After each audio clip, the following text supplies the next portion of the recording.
Hi, this is Amanda. And this is Lindsay. We're True Creeps. Where the stories are true. And the creeps are real. We'll cover stories from grotesque gore to the possibly plausible paranormal. To horrifying history. To tense and terrible true crime. And everything else that goes bump in the night. We want you to join us while we creep. We cover mature topics. Listener discretion is advised.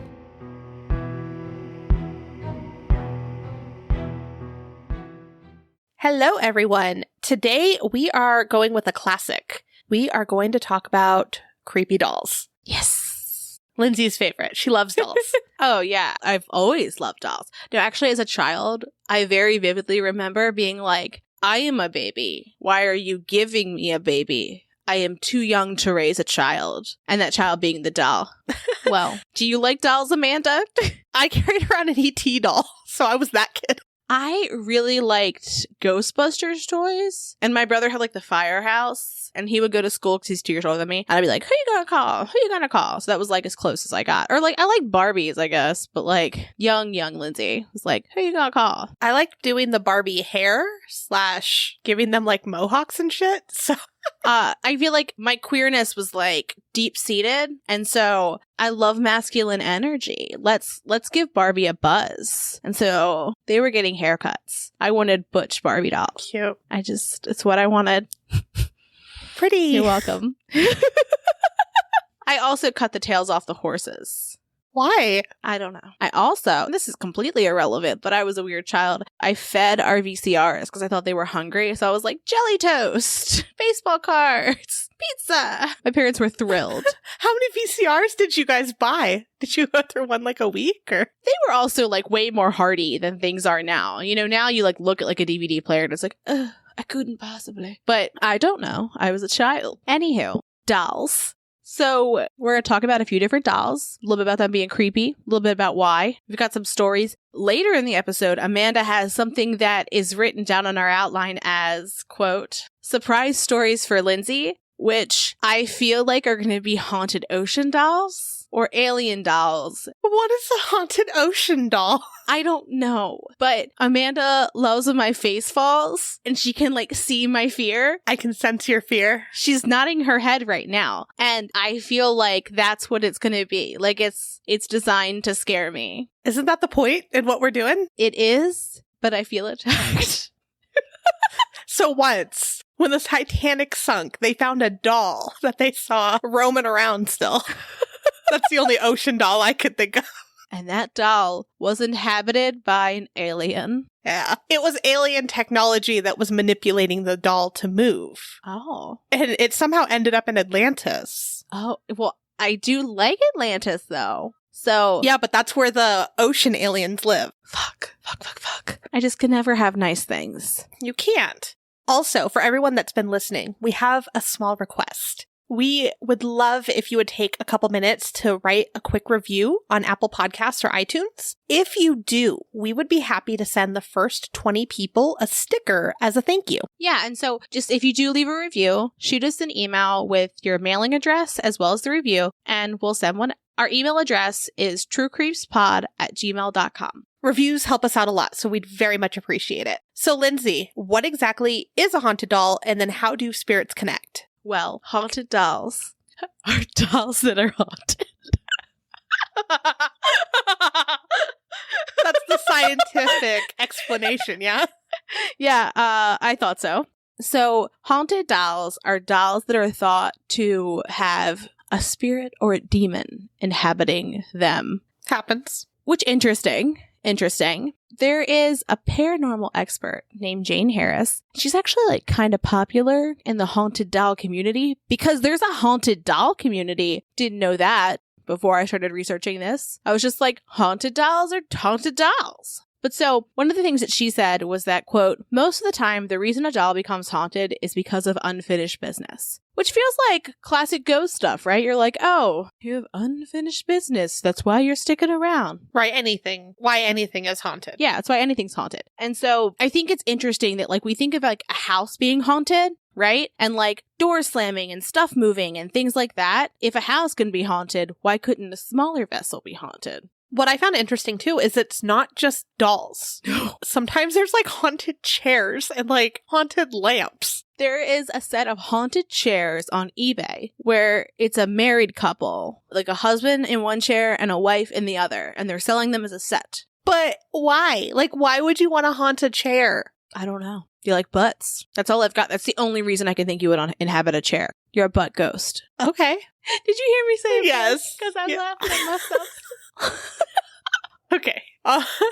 That is one of the things I will not bring into my house is a rocking chair. Oh, we've talked about this. Yeah. Yeah. Just a rocking chair rocking on its own is just something I can't handle. However, this last week, I sent Lindsay a message because I was so stoked that I found an antique doll stroller that I immediately purchased. And she brought that home. I can't wait to wake up in the middle of the night and hear that fucking thing rolling down the hallway. Yeah. And then you hear your like bedroom door. It's like, and then, yeah. And it comes just in and then parks there. Yeah. And I have no use for this thing. So the way that I made it up in my head is that it will now be the cat's bed. I hope the cat does lay in it. Oh no, he's not going to go near that fucking thing. I know it. Oh, no, you got to put a real soft blanket in there. Throw some cat treats in, some nip. You don't know. That was my justification to purchase it is maybe the cat will sleep in it. Maybe it will. It's awesome. I'll share a picture of it because I'm so stoked that I found it, but I absolutely have no use for it. But perhaps it's haunted. It is beautiful. I hope it's not. No, I want it to be haunted and go down the hallway. Does anybody else who lives with you want that to happen? Who could know? That was such like a diplomatic way of saying I don't care. These episodes are my favorite because it's just nonsense. They are my favorite too. We have two modes. Entirely silly. Very serious. Okay, Amanda, why are dolls creepy? So there's actually a term for it, and it's called pediophobia, the fear of dolls. Or, if you want to take it a step further, puppophobia, which is the fear of puppets. I mean, both of these are legitimate. Absolutely. Can I tell you something that I recently found out? I found it out too, and I offered you a place to live. I know. Well, we're going to tell everyone else. My husband had a fucking ventriloquist doll. He like grew up with that. Like that was a thing he had for fun. And he doesn't think that's weird. And then he was like, maybe I'll buy another one. Like as an adult, I'm already not the type of person who keeps around a lot of like sentimental stuff. So the idea of like buying something to just have that's not a typewriter. I'm like, no. But yeah. Well, I guess that's part of this. Your feelings towards that whole situation is common because a lot of people not only fear dolls, but they're a little fearful of the doll collectors. Well, that's because it's weird. Or the people that pretend dolls are children or babies. Like adult people? Yeah, that's a thing. Do you remember that Criminal Minds episode, by the way? That was a solid episode. And her dress is stunning. Yeah, that's one of the creepiest episodes. It made me sad that they made her a curvy girl. Because I was like, why you gotta do that? Like, you don't often have women as the killer, and then when you do, it's a chubby girl. It's happened in other episodes. It's a critique. Well, yeah, I think that that's one of the creepiest episodes. And then on top of it, so why are people afraid of dolls? So there's been a lot of studies, believe it or not, about why or what our brains are doing to make us feel that fear. And a lot of people believe that it's because dolls are so human-like and that they don't show emotion, or it's because they don't do any of mimicking behaviors. So we can't read them. Yeah, and there's been some studies about a phenomenon in humans called the Uncanny Valley. And basically, the more human-like something is without being human, the more we just feel uneasy. Yeah. For no particular reason. So it's the reason why we're like, oh, a Care Bear, so cute. And then we look at like a very lifelike ventriloquist doll and we're creeped the hell out. Yeah. And it's because our brains want to read information from it. Yeah. Our brains expect additional like clues of what a face can mean. I guess that's just something that we look for without really thinking about it. Yeah. And then when we're unable to understand it, our brains aren't sure how to respond to it. So then it gives us the creeps. So it's very similar too, not just in dolls, but when you see someone staring and you're like, well, what are they staring at? Why are they doing that? It gives you the creeps. I wonder if that's why clowns and mimes are also that kind of unsettling, because they've got this smile painted on their face, but like they aren't always happy. You know what I mean? Yeah, it probably is that. I mean, we could probably look into that too, but it's just our brains aren't sure how to respond to it, so it literally gives you the creeps, which I found was interesting. And it's because of, you said, the human factor of it. So dolls have been around for a very long time. There was even a 4,000-year-old stone doll that was unearthed in 2004. And you also see them in like Egyptian culture. They're just everywhere. And then they got creepier as they began to look more human. So before the 18th century, they weren't all that creepy. And then as they evolved and looked more human, they got super creepy. On top of that, movies and TV started to make them creepy as well. One of the earliest ones I could find was 1936. It was called The Devil Doll. And when I looked into it a bit more, it technically looks like they were like humans that were shrunk down, but they were like killing and doing horrible things. The Twilight Zone did something on it. They did like a mock Chatty Cathy doll, and they called it Talkie Tina. And when I looked up Chatty Cathy and looked at like the promos for what that was, the commercials were just horrifying. I sent one to Lindsay. I was like, why do I hate this? Oh, yeah. It absolutely looked like a middle-aged woman named Karen who was like literally about to go bananas on a store manager because her coupon expired. It's a whole vibe. And that's the doll she's talking about. Yeah. Well, then it went to the evil clown in Poltergeist, which is a pretty scary scene. And I do want to say that the kid actually got choked. Like, I think they had to stop the scene. Poltergeist has so many weirdness factors to it, though. Yeah, that's why I love that movie. Not only because of the movie, but because of all the creepiness surrounding it.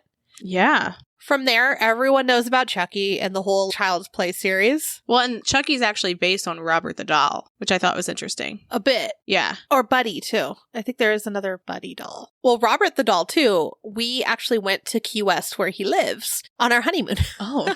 On our cruise, we went there. And I got to see where Robert the Doll technically grew up with his kid. Oh. And it's a really pretty house, but there's like this little window area up top. Mm-hmm. And a lot of the locals were like, yeah, the story goes as like people would walk by, they would see the doll in the window up there. Can you even imagine? Very interesting. That place is so awesome, though. Like everything about Key West was just wonderful when it came to weird ghost stories. I do love some ghost stories.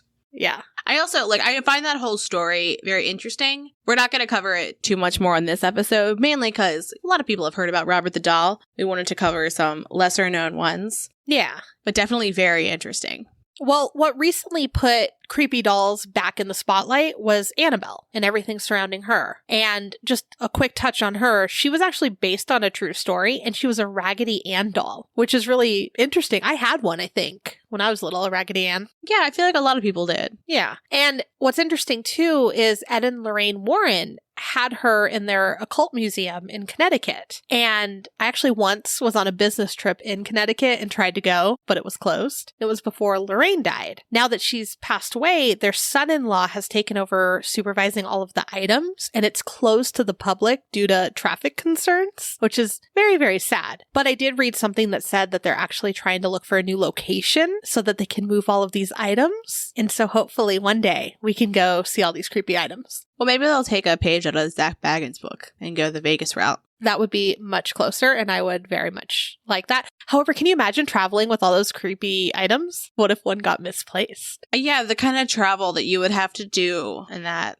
highly alarming. And then it's like, say somebody like, you have a fender bender. It's like a normal thing that happens in like a cross-country road trip. Do you know what I mean? You're like, oh, did I upset one of these dolls? Maybe. So the creepy factor with dolls just continued from there. Like you said, it's on Criminal Minds. It's on all kinds of different media. And it's not even just dolls. Like I said, it can be chairs and all kinds of odd things that even like the Warrens had. Yeah. I even saw, I want to think on eBay, I saw like a haunted hand mirror. And I was like, oh, absolutely not. Absolutely not. Yeah, mirrors would get to me too. I can't do mirrors. Haunted mirrors, haunted rocking chairs, those are not my jam. Haunted baby strollers, sure. I've already got Marge in my house. I am not looking for more ghosts. And whatever ghost is doing like the footsteps, which feels new. Anywho. So I'm going to tell you a story about my mom's experience with a haunted doll. So my mom was about 14 and she went over to her friend's house because they were babysitting. And her friend had babysat these children before. She was like familiar with the house, familiar with the children, like she'd been there a bunch of times. I want to think that there was a recent addition to the house, which was a doll from Germany that was given to one of the children. And it was like already an old doll, but apparently it was like a porcelain doll. It was very pretty. But creepy is how my mom described it. She was like, it was creepy, but it was, you know, a nice porcelain doll. So that's in one room, like with other stuff, I'm assuming, but that's in one room. And then the children are like down for a nap in another room. Okay. And my mom and her friend are downstairs and they hear running upstairs, right? Okay. And if you've ever had an upstairs neighbor, you know the difference between like when they're wearing high heels, when it's a child, when it's an animal, right? You can tell by like the sound of the footstep. Yeah. And they could hear like the little doll shoes running. And so they went upstairs. Children are still asleep. Interesting. Doll's in a different place. No, thank you. No, thank you. So then, like, I want to think they closed the door to where the kids are. You could hear it open. Right? Like, they're going to hear the door open if the kids are in the other room running. So they go back downstairs and they're chatting again. And then they hear it walking and it's in a room above them. And they hear it walk out of the room above them, then to the stairway, then top of the stairs, like down the first step. Like it's making its way down the stairs and they run out of the house. And leave those kids. Leaving the children. That was every time my mom tells me that story, I'm like, so you left the children? And she was like, I was 14. I have no regrets. I wouldn't have stayed. But yeah, that's my mama's haunted doll story. Where is the doll now? Oh, I don't know. I don't think she knows. I also don't think she cares to know more about that doll. Yeah, that's fair. So the first haunted doll that we're going to talk about today, her name is Okiku, and she's from Japan. She sounds so cute. I know. So in 1918, a 17-year-old boy bought his little sister, who was around 2, I believe, a doll. She was about 40 centimeters tall, and she had black hair that was shoulder length, and her eyes were described as mesmerizing. And the little girl loved the doll, carried it around with her all the time. So fast forward a few years, and the little girl dies. That's horrible. Yeah, it was very sad. And the little girl's name was Okiku. And her family believed that she had begun inhabiting the doll that she had once loved. The reason why they thought that she was haunted was because remember how I said she had shoulder length hair? Yeah. Her hair started growing. Interesting. And people would say that her eyes would follow them around the room, which I feel like is pretty common. You know what I mean? But pair it with the growing hair and it's stranger. And so I want to think they had dreams about her too, and maybe there was like some disturbances. But so when the family eventually moved, they left her at a temple in Japan, and her hair continued to grow, and people even started noticing that her teeth were growing. Like if you looked at her little doll mouth, which nightmare time, it sounds like. If I saw a doll with like growing teeth, I don't think I would be okay ever again. Well, that's weird, though. I mean, I guess it was a kid, so her teeth could have still been growing. I don't understand what the connection there is. I don't understand. Yeah, I don't know either. But hair and teeth growing. And it's even said that some of the monks, they didn't originally cut her hair. They were just like letting it grow. So it was like getting kind of long. And they were like, we're going to cut her hair, but just hadn't yet. Some of the monks have said that she visited them in dreams and asked for them to cut her hair. And that's actually something that I see relatively often when I'm looking at haunted doll stories, is that people will say they've been visited in dreams by those dolls or the spirits that are inhabiting them. Yeah. And so she asked for them to like cut her hair. One article that I saw said that they tested the hair and it was human hair, but I kind of side-eye that analysis because I saw it in one place, and I feel like if there was a doll with human hair growing, we would be talking about this much more. Oh, for sure. Well, I have another one for you. So in 2003, a guy named Greg put a composition doll up on eBay, and obviously it was for auction, and he claimed that it was haunted. I didn't know what a composition doll was, so I Googled it. And Wiki said a composition doll is a doll made partially or wholly out of composition, a composite material composed of sawdust, glue, and other materials such as cornstarch, resin, and wood flour. looking at this doll, when you think of what a haunted doll would look like, it's Harold. Yeah, for sure. Harold is what you're thinking. Right, and that's the type of doll then. Mm-hmm. It's a composition doll, and I didn't know that it had a name. Yeah, I didn't either. I'm sure there's like all different types of like doll history that exist. Yeah. That I don't care to go down. They began making them in like the 19th century. So a lot of the time, what we would refer to as like, oh, that's an old, creepy looking doll. It's probably a composition doll. Yeah, that would make sense. So the auction ended up being talked about all over the world. I don't know if it was like one of the first haunted items, but it seems like it got a lot of traction pretty quick. There was a couple of videos. I couldn't find the videos though, but I guess there were some videos that were put up where people thought that the doll's arm was moving. And then one also thought that the doll had mouthed a word, either here or Harold. And so that's how Harold became its name. I don't like that. Right? Greg was hoping to get like 30 or 40 bucks for the doll, but the winning bid ended up being $700. However, the winning bidder failed to pay, so he had to relist the doll. So there was also a report that he admitted to someone who was like a childhood friend of his older brother, her name was Kathy, that he was doing this as a hoax, and he was just hoping to like bring up the amount of what he'd be getting for the doll. But I don't know, now that more things happened after this. So Kathy decided to bid on the second auction in order to possibly flip the doll in the future for a higher profit. So Kathy ultimately wins the second auction and becomes the owner of Harold. Per Kathy, after receiving Harold, she started to experience strange events, and she didn't really know at first what was causing the strange things. But just in case, she decided to hide the doll away and put it in a closet. And it stayed there for a while, and she ended up keeping it longer than expected. Because remember, originally she just wanted to like take it, let everyone still be talking about this doll, and then flip it for a higher profit. However, it was in the closet for a while. Yeah. In 2004, she decided to put the doll back up on eBay. And instead of saying that it was haunted, she said it wasn't haunted, but it was cursed. And she honestly believed this. It wasn't even for a profit anymore. She just kind of wanted to get rid of this doll. Completely fair. She did put up a big statement, I believe on eBay, and she pretty much says, like, she's the one that bought the doll from Greg. She was living in Ireland at the time, and the doll didn't move on its own. It didn't smell like Pampers. I guess people thought it smelled like Pampers. That's weird. It's specific. Right. So it didn't speak. However, it did, what she thinks, contribute to 2 deaths within a 6-month period, and she believes that it's just cursed. I think that's one of the things that I've seen a lot of that in this. And we've also, I believe it was our Christmas true crime episode. We talked about a person who had been executed, and then there was like, there were all of these strange tragedies that surrounded his death. But like, it was that people were dying or getting sick, and we will all die or get sick and then die. Like, that's something that is going to happen to all of us. So that's hard for me to like put into a curse box and go, this is a logical conclusion. Right? Well, what she says, and again, it's a long statement, but she talks a little bit about her roommate and calls him a health nut. And Harold was stored in the closet in his room for some reason, which if you think a doll is cursed, why would you put it in your roommate's room? Dick move. But anyways, so 3 months after moving in, Steven, her roommate, was diagnosed with lung cancer and died a few weeks later. Oh, damn. Yeah. And then I guess another person named Ronnie asked to see the doll one day, and she ended up falling down a flight of stairs and died instantly. Woof. So, I mean, I see why she'd think that, right? Okay.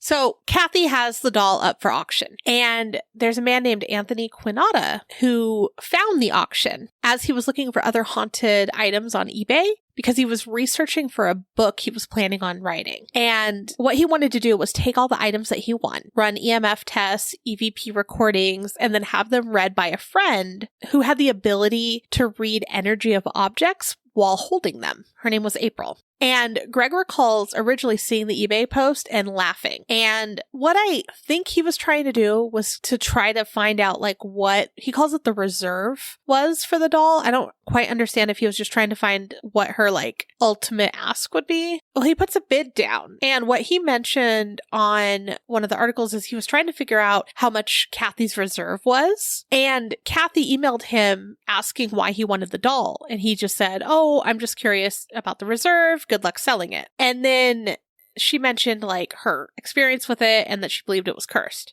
Very soon after, he received a strange email from someone by the name of Strange Magic. And he had outbid him for the doll and said, "Don't bother bidding anymore. I'll just outbid you. The doll is mine." Oh. So then he was just kind of like, "Oh, is it? Like, I don't want the doll, but I'm going to make you pay for the doll, Mm-hmm. So he created a bidding war for the doll. And then he accidentally won. So he bid $700 expecting for Strange Magic to outbid him. So the bid got up to $700 and Anthony bid $720 and then Strange Magic didn't go above that. So I don't know if he was like, well, it sold originally for $700. That's what I want to pay. I'm not sure. So Kathy then emailed him afterwards and offered to let him out of paying, saying, "I'm really worried about you having the doll. I should have just thrown it in the ocean." There's your ocean doll, Lindsay. My eyes bugged out of my head. But he replied, "A deal is a deal," and followed through. Weeks later, the mailman came to deliver Harold. And the mailman, also named Greg, said, "I have a monster for you today." And Anthony was like, "Oh, I ordered a bunch of haunted items." He was assuming that it was a big haunted mirror, like a monster package, huge, big. But no, it ended up being Harold. And so that was kind of the first why would you say that? Yeah, that's a very specific thing to say. Yeah. So he did a number of tests on Harold initially. And so he got nothing with EMF readers. And when he took photos of Harold, he didn't get anything odd to show in the photos. There was no EVPs that he could get. So ultimately, he placed the doll in a bag with holy water and a crucifix, just in case. And he brought it over to April for a reading. He tried to tell her nothing before the reading because he wanted everything to be authentic. And when they arrived, she was like, "Oh, is this Harold?" And she's like, "I saw him all over the internet." So she knew a little bit about him. Yeah. So before he gives Harold over to her, he sprinkled holy water and she kind of laughed at the gesture, right? Yeah. He was recording this whole interaction. Once she began the reading, she talked for a few minutes and then she's like, "I can't do it anymore." And so he's like, "Why?" And she replied, "Because the doll just threatened to kill me. I have a heart murmur and it feels as though the spirit of the doll is squeezing my heart." So he was a little skeptical, a little disappointed, goes home. He listens to the recording and he's like, oh my gosh. When he sprinkled the doll with holy water, he heard a scream in the EVP. When April laughed, he heard a male voice say, "Shut up, bitch." Oh, I got chills. Yeah. And then while doing the reading, he heard, "I'm going to kill you, you bitch." And then when April explained that she couldn't do it anymore, he also heard an evil laugh. I don't like that. Don't like it at all. I do not like that. No. Ugh. So a year later, he was convinced something was going on because he was having strange visions. And I want to say some of his friends or people he had talked to about the doll also, kind of like what you said, would get visits from the doll and visions. Yeah, he had one friend who lived in Australia and her son was having dreams about Harold and was like, all of these things are going to happen, and was telling him oddly specific things. And in his vlog, he doesn't go into it too much. So he also had gotten injured at one point and required surgery. So in 2005, he put the doll in a storage unit. And then in May of 2013, a friend tagged Anthony in a post about a different doll. And she's like, "Oh, this reminds me of Harold." And then on that post, people are like, "Oh yeah, Harold. Where is Harold? What's going on with Harold?" They were all curious about what was going on. Yeah. So one person wrote about being a skeptic. And then the following day, she said Harold visited her that night and she had a terrifying encounter. Woof. In September 2013, there was a YouTube video, and Harold ranked number 5 in a series about haunted dolls. Some of the information seemed to be either skewed or just a little off. So Anthony decided to clear up the information. And since there was still so much interest in Harold, he announced to everyone, "Yeah, I'm the one that bought the doll in 2004. I still have it. And maybe this is a good idea to learn more about the doll again." And he took it to a psychic, and the psychic said, "It's happy it's not locked up in storage anymore." And also explained how a spirit got trapped in the doll. And then again, people were being visited. So what he did is there's a website dedicated to Harold and then also a YouTube channel. So the website is haroldthehaunteddoll.com. On his YouTube channel, which is also linked on his website, he has a vlog. There are 74 videos. I watched many of them. It's interesting because you can tell that he's not cutting. It's a very boomer kind of situation with a camera. Do you know what I mean? There's not a lot of editing. It's like, here is me. Here is a camera pointed at my face. Here's a camera pointed at Harold. So it doesn't feel like he's doing any like effects, right? Right.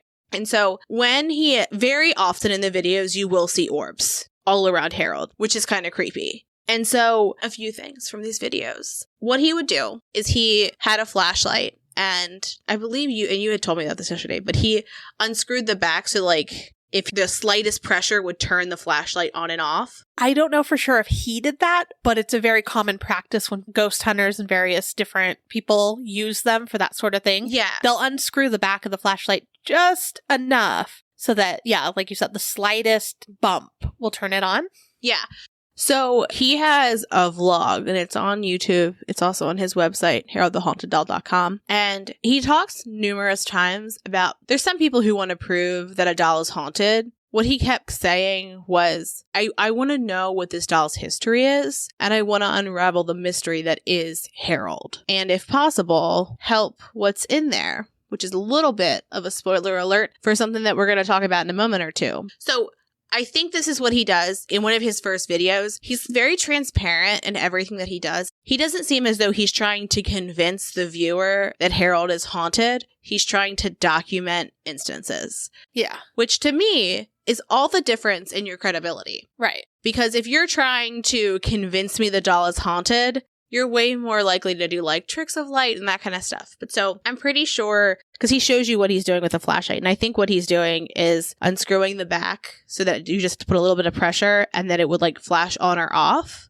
Yeah. So he does a lot of that. He asks Harold many questions. I'm going to tell you some fun ones. Do you want to hurt me? Make the flashlight turn on. Normally, if yes, turn the flashlight on. So just follow me down. Do you want to hurt me? Light flashes on. Were you accused of something that you didn't do or that you did accidentally? Light flashes on. Is there a spirit in the doll that wants to possess me? Light on. Should I be afraid of the spirit in the doll? Light on. So those are just like a few of the questions that he had, right? Right. So from talking to the doll and talking to psychics, he determines that there's 3 spirits that are trapped inside the doll with another entity that is named Harold. So Harold is perhaps not a good spirit, and that, per Quinata, Harold serves a demon entity named Abaddon.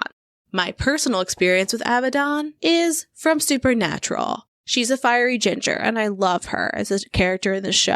However, per Christianity.com, quote, Abaddon appears to be a demon who works under Apollyon, who rules an abyss full of locusts that will arrive on stage during the final days. The locusts will bite, sting, or cause pain to those who do not believe in Jesus Christ. It's very specific. But so that is who Harold the doll is serving and why Harold has trapped these spirits in this doll who do not want to be in there. So they're waiting for the end of the world? They're waiting for the end of the world. Has anyone notified Chad Daybell of this doll? Well, if they did, they would be a few months too late because that was July 22nd, I believe. Well, we're going to find out what happens to these spirits, right? What happens? Maybe that's what stopped Chad Daybell's end of days from happening.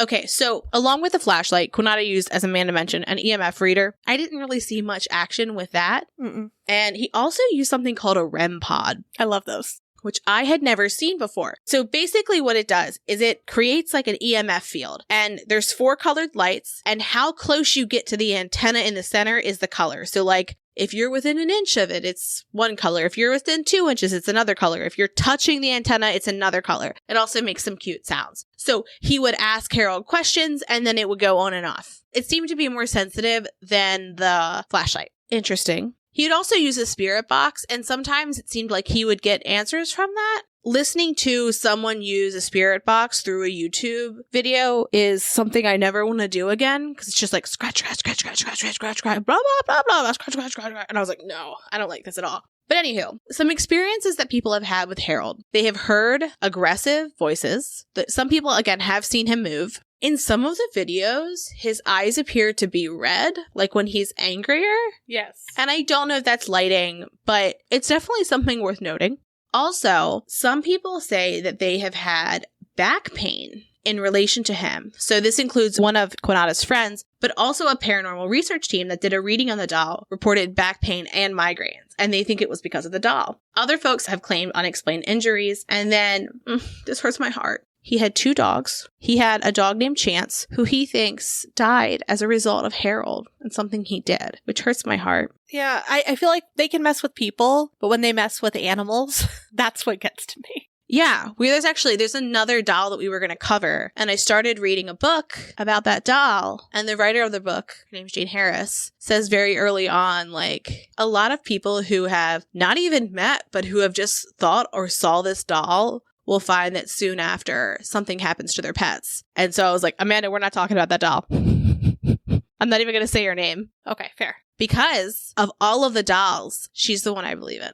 Interesting. Yeah, which I feel like is a respectful thing. So, doll whose name I will not mention, leave our babies be. So, Quinata went to Australia to meet 2 priests to talk about the doll. And so, I believe it's while he's in Australia, he releases the 3 trapped spirits who are in the doll. He said that he spoke to Harold and offered to help release him too, but that when he said that, Harold said he and the one he served, Abaddon, would not let the souls be released, so Harold will not leave. Aww. But he did release the souls, so he gambled wrong. It's a really fascinating story, partially because, one, I had never heard of it, so I found it just generally interesting. But I like that you can see Quinata talking to the doll on YouTube and it doesn't feel fake. Right. Also, on there, he has like lots of other experiences. He also wrote a book about Harold the doll as well, and he self-published because he was like, I want to get this out ASAP, which I was like, that's cool. So definitely take a peek at that. It's just kind of like what you said when you look at Harold, you're like, okay, that's an old style creepy doll, right? Yeah. And it's the one thing in his videos that I found was kind of humorous is he always has the doll like propped up in a bag. Yeah. Most of the time. Like it's always in something, just like hanging out with him. When you think of a toy, you think of it, I don't know, sitting up against something or on the couch, but he always has it like very big. I mean, I'm sure for the video, but I feel like he probably has him like sit at the table with him and like actually do things with him. Well, in the first few videos, there's like a little toy wand next to him. It looked like it was like Disney related. And I was like, what is this wand? And I was like, I wonder if he was using that. Like, because you know, like they have like little like tap wands. Like if he was using that to communicate and was like, no one is going to take me seriously. Well, and I liked too when you were talking about like the REM pod and everything. And then on one of the videos that you had sent me, he had the little sticker logo of Ghost Stop, which is a really cool place to buy ghost hunting products. And I was like, that's where he got his REM pod. I've also purchased many items from Ghost Stop and I love it. So if you want to look at a REM pod or you want to buy one, it's on ghoststop.com. That's where I bought my ghost box. I love it. I have thought about getting ghosty stuff, but I like not knowing for certain, you know? Oh, wait till I visit you. Oh, I mean, of course. Then we'll have to know. Marge and I are going to be best friends. Marge and I are best friends when I'm keeping the house spotless. I can feel her judging energy when the house isn't as tidy as it should be. Fair. So, a few moments ago, I mentioned Jane Harris. She is the owner of HauntedDolls.com, and she also is like a writer. She's well regarded in the doll community. But so, I read an article where she was talking about haunted dolls, and she was talking about how she didn't think that the spirits that possess dolls could possess humans because they're not demons, which I thought was very specific. And she talked about the first time that she had encountered a haunted doll. One of her friends was like, I have a haunted doll. Her name is Maggie. And she's like, great, let's go. So she goes in the house, she like introduces herself and is like, hello, Maggie, I'm Jane. And then the TV turned on by itself and played Whatever Happened to Baby Jane. Ooh. And that was like her, like one of her like defining experiences. And so we looked into a little bit about like buying and selling haunted dolls. And there is a parapsychic medium named, you're going to love this, John Sixth Sense. And I'm changing my last name. I'm doing it. I mean, Sixth Sense, chef's kiss, great. But so he kind of argues that maybe the market for haunted dolls isn't great generally. I think that's the general vibe of what he's saying because he talks about how normally hauntings are places, not objects. Right. Not that they couldn't be, but they're generally not. And then he talks about like, you probably shouldn't sell haunted items because you don't know what they are and what they can do. You know what they are and are doing to you. Yeah. So he like goes as far to say like it's irresponsible. And so they talk about 2 different reasons why people buy haunted dolls, both of which I found fascinating. The first was from Jane, and she talks about how like people who are lonely buy them so that they have like companionship.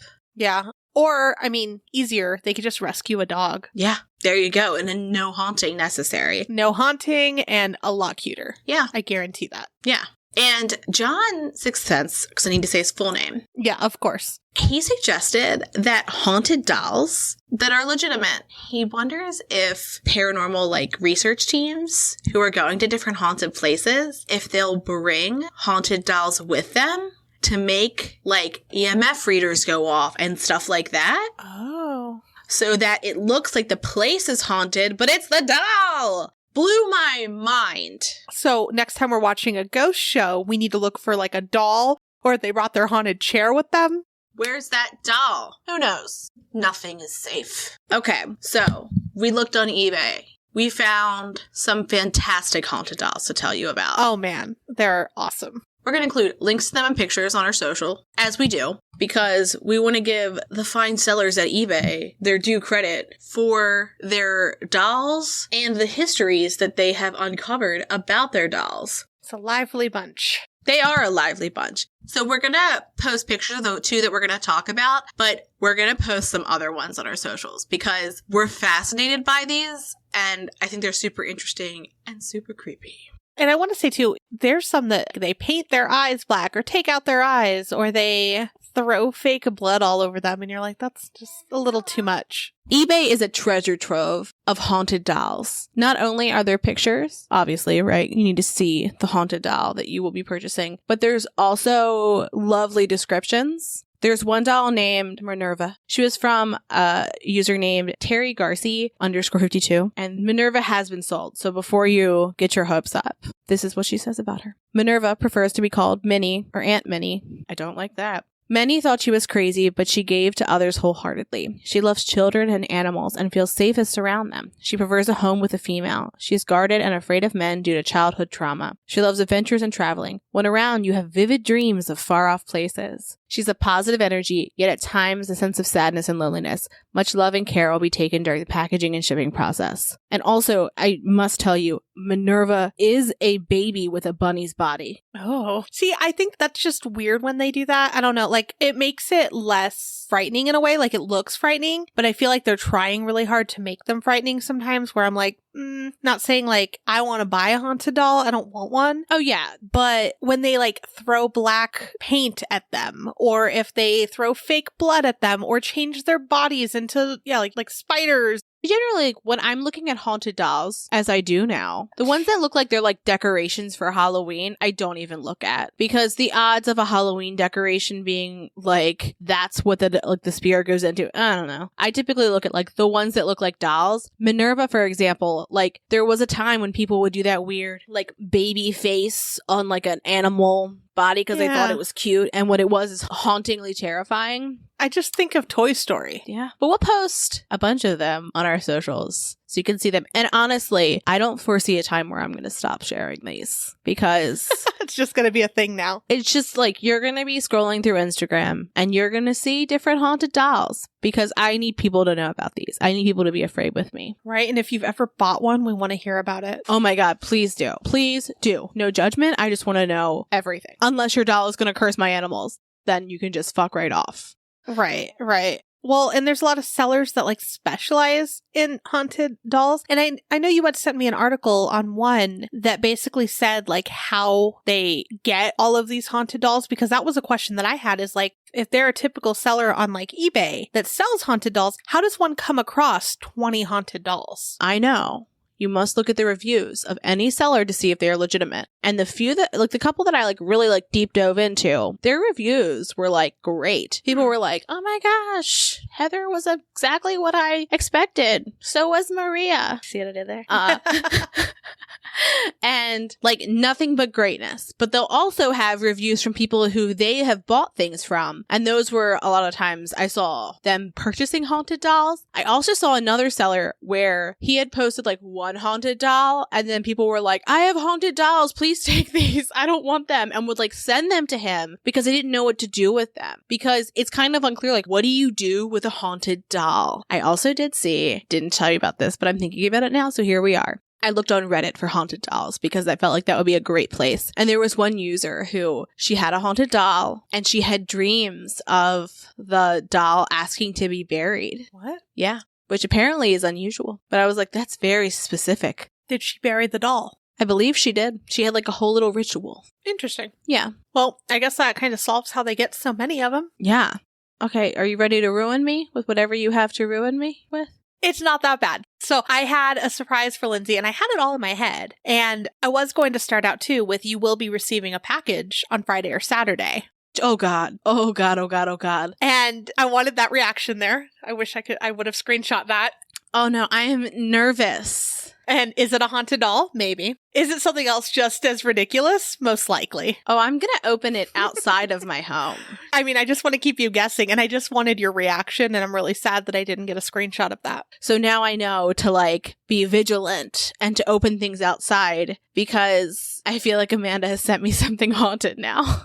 Who knows what I'm sending you? I send you a lot of weird things. So, what my surprise to you was, is in honor of your Furby-shaped eyes, I thought it would be fun to look up creepy Furby stories. Oh, I love this! Oh my God, tell me all of them. Okay, so I was really excited to look up Furby stories because I'd seen Furby stories, like creepy Furby stories. I never actually clicked on them. And then I did, and I want to say I was a little disappointed, but they were still a little bit interesting. And I do have something personal to share about a Furby too. So there is a haunted Furby section of eBay, just saying, for you. What? There is. Oh, if there was ever a haunted object, baby, that's it. But also, absolutely not. It's exactly what you'd expect it to be. Like, here's the thing. A haunted doll, if it communicates with you, it's haunted. Furbies do communicate. Yeah. What's the difference between a Furby and a haunted Furby? Anyway, so when I was looking up haunted Furby stories, I'm not going to just pick one, but I'm going to give you like common things that happened within them because they seem like they were all very similar. A lot of people have said that they've heard demonic voices coming from their Furby. They have reported that their Furbies have suddenly become mean. So like they would get like, I don't know, Coco at first. And then when like they'd reset it or something would happen where they'd have to like change their batteries, it would be mean. And it would always like say no to them for things. And then it would be like its voice would sometimes change. My Furby used to tell me to go to hell. And that's because I had an older brother who taught it to do that. I didn't know that they actually did learn things because I had one too. And I feel like mine just was always Coco and just would want food. But a lot of people wrote about how theirs would turn on in the middle of the night and start talking when it would be just sitting on a shelf. See, that feels like evidence of a ghost in your house, not a haunted Furby. Yeah, but maybe it's attracted to the Furby. Maybe it likes the Furby. Oh, for sure. So lots of people said that theirs had made noises without batteries. Blink, blink at Amanda. Or blinked, yeah. Or blinked, actually. A lot of people also said that theirs would give like a really scary shriek if they dropped it. Interesting. And it wasn't like in the Furby tone, it would be like a scary tone. So something else that I thought I'd do is a lot of people were saying like, oh, you know, they put them away. They're old toys. I haven't played with them in years. And that when they bring them out again, they'd be weird, right? So I was like, I have an old Furby in a cabinet that's been sitting there for years. I wonder if mine will be weird, right? So I actually brought it into this room last night when I was researching. And I put it at the end of my desk because I didn't want like the cat or me to accidentally hit it and then, you know, freak myself out. Well, last night I told you that the family went over to my sister-in-law's house for a bit. So it was just me. I put it down on my desk and then I went to make dinner. So I went into the kitchen and then I sat down on the couch for a little bit. And I have all animals with me because, you know, I have a ton of animals. All animals are in the room with me. All of a sudden I hear the fucking Furby start making its mechanical sounds of like moving up and down and opening and closing its mouth and eyes. And I'm like, what in the world? And so like, I do like a check, like, okay, I have dogs with me, cats with me. Mm-hmm. What's in there? Fair. I don't know. I don't know how it turned on by itself, but I came in here and it's not talking though. It's just moving. Like it's just like mouthing words? Yeah. Yeah. Do you have it near you right now? No, I put it in the kitchen because I didn't want it in here and to go off while we were recording. I absolutely would have loved Furbies in the background. I know, but then it would have given up my surprise. That's fair. Yeah. Well, while I was looking up the Furby stories, I was, like I said, I was a little disappointed because they weren't as like creepy as I was hoping. I mean, they're creepy, but there wasn't like one particular story I was drawn to. So I kept looking for like other childhood toys, right? I did find one on Reddit, and the user was Phantom Slave about Teddy Ruxpin. Did you have a Teddy Ruxpin? I didn't have a Teddy Ruxpin. So I did, and my son currently has the new version, and I will say the new version is a lot scarier. It looks aggressive. It is aggressive. Its eyes are little screens, and so when it's off, it has dead eyes. What? It comes with a mask, like a sleeping mask, to hide its dead eyes when you're not using it. Because when they did like a focus group, all of the adults were like, I don't want that near me. No, exactly. Well, he got it as a gift, so it's very creepy. But anyways, I had one growing up, and it has like a companion named Grubby. So if you guys have never had one before, Teddy Ruxpin is like a teddy bear, and then Grubby is an octopede, and it's his best friend. Anyways. I've never heard this. It's a thing. It came with stories. It came with like little books and like, well, now this one, the new version, the updated version, doesn't need anything to play. It already has everything obviously equipped in like its voice box thing. I don't know. But anyways, so the story goes, when the author was younger, he owned Teddy Ruxpin and a Grubby. He received it as a birthday gift in 87 or 88. He couldn't remember. And they're talking dolls. So in 1995, so years later, he's cleaning out a spare closet and he found the dolls again. He's alone when he found them and, he kind of reminisces for a second, and then he tapped Teddy Ruxpin on the nose. The bear then said hi, and the animatronic mouth opened and closed while it was talking. And he kind of freaked out. He ran. His younger brother heard it and he was like, what happened? And he tells him the story, and his little brother's like, wuss, and goes to investigate himself. The doll had no batteries and no cassette tape inside, so technically it shouldn't have been able to talk. And then the author's like, okay, maybe it was just me. Maybe I'm imagining it, whatever. So then, after this event, he believes strange things started to happen over the next following years. When he had sleepovers, the doll would be found in random places in the guest's room or even sometimes their bed. Not the bed. No. So he thought it might be a practical joke at first, but then he was like, this is just too much. Yeah. One night, he decided, hey, we're going to perform a seance in the spare room. And at this time, just to give you a picture, I guess the spare room had no furniture in it. So if anyone were to get up or make a noise, everything would kind of echo. So it would be like in your face that someone got up or moved something. Yeah. So him and his friends, and I want to say his little brother possibly, go in there to do the seance. The dolls are still in the closet, right? Before starting their seance, they make sure that their eyes and mouths are all closed. The teens then sit on the floor in a circle and they link arms. The room is dark at this time. It was nighttime. They took turns asking the dolls questions, like, what are you? And that sort of thing, right? Then they heard the hi, accompanied by the mechanical mouth moving, and everyone was super freaked out and like kind of frozen in fear. When the room began to get light because the sun was coming up, they noticed that Teddy and Grubby were sitting on the floor, no longer in the closet. Don't like that. Their eyes and mouths were both open. I like that Grubby came along, though. Oh, yeah, well, they're best friends. He was like, come on, my dude.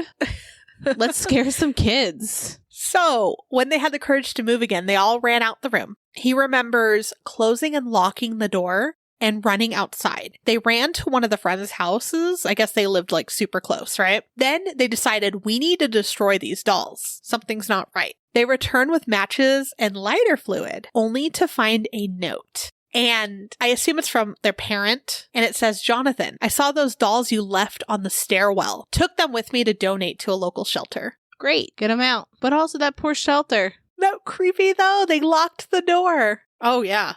So if you purchased a weird Teddy Ruxpin and Grubby that are doing things on their own with no batteries, not a good thing. That is unnerving. I don't like it. The idea of anything doing things it shouldn't do when it's unplugged or batteryless, I don't like. Yeah, absolutely. So when we were on the phone with you earlier, though, that's when my son brought the Furby in and I was like, no. And he's like, what is this thing? Why is it doing this noise?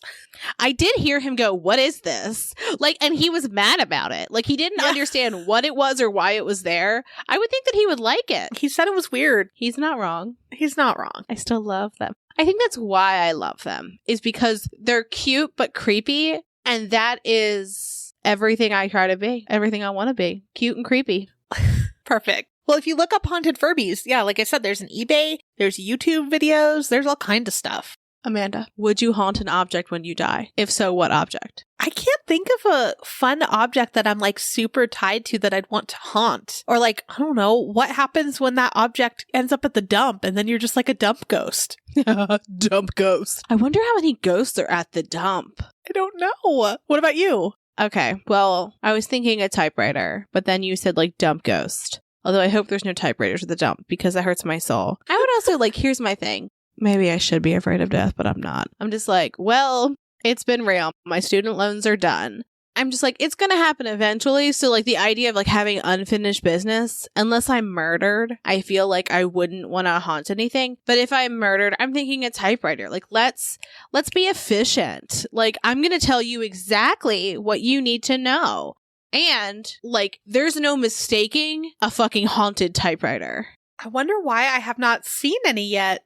Amanda, you know what I'm doing right now. You know what I have to do. Yeah, Googling. Google. Haunted typewriter. Goosebumps haunted typewriter. Ah! All I think of is like Ghostwriter. Well, okay, they have one where it's like motion activated. Animated haunted. No, I want a real one. Oh yeah, there's a lot of Halloween props. I think like Target had one last year. Yeah, I know. I want a real one. I don't know if it's real. Now I'm real sad. Well, I'm going to look. I'm going to look at another time. If you have anything weird in your life that is haunted, we want to know. Honestly, if you've got a creepy or weird fucking story, we just want to know. We want to know it all. Lindsay, would you ever purchase a haunted doll? Fuck no.